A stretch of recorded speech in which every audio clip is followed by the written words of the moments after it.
So you know how they say that you shouldn't be, have a bad attitude about people who are succeeding because if you do, it will tend to poison your own ability to have success, particularly in the financial realm, like yours is, I think, where it's normally talked about. But here's an interesting question. So, does that also apply to the sports world? So, for instance, um, if you cheer for the underdog, does that mean that you're less likely to be an overdog, if you will? Like, are you less likely to be a winner if you're cheering for the underdog versus if you cheer for the people the established champions who normally win? Now, at the time that I'm recording this, the Chiefs and Niners are set to play in the Super Bowl, but the Super Bowl's not happening yet in 2024. And so we don't know the outcome of that game yet. Um, Now, if you're like probably most fans in this sport, I suppose, you're kind of tired of the Chiefs being in the Super Bowl. It's like, this is lame, guys. This is so repetitive.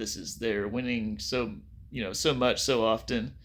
You know, like how nasty is this? And when it comes to pickleball, some of the same is true in terms of Ben Johns and Annalie Waters have both been extremely dominant, and that Ben has not always been dominant in singles, but as a mixed doubles combination, they have maybe lost once or something. Like they've been very very tough to beat, and so anyway, just I don't know that it's true. Like I normally would tend to cheer for the underdog. I think that's usually what I find to be more compelling and more interesting. Um, and I think there is something about. Okay, so think about the way movies are made.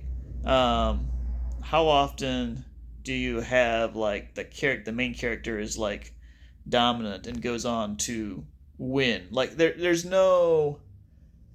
It almost like violates the rules of story in my opinion. Like it's kind of like there's no story there, right? So maybe that's why we're going for it. We want a good story, right? And so for the Detroit Lions to come up into the championship was a great story. It would have been great if they'd have beat the Niners and gotten to the Super Bowl this year.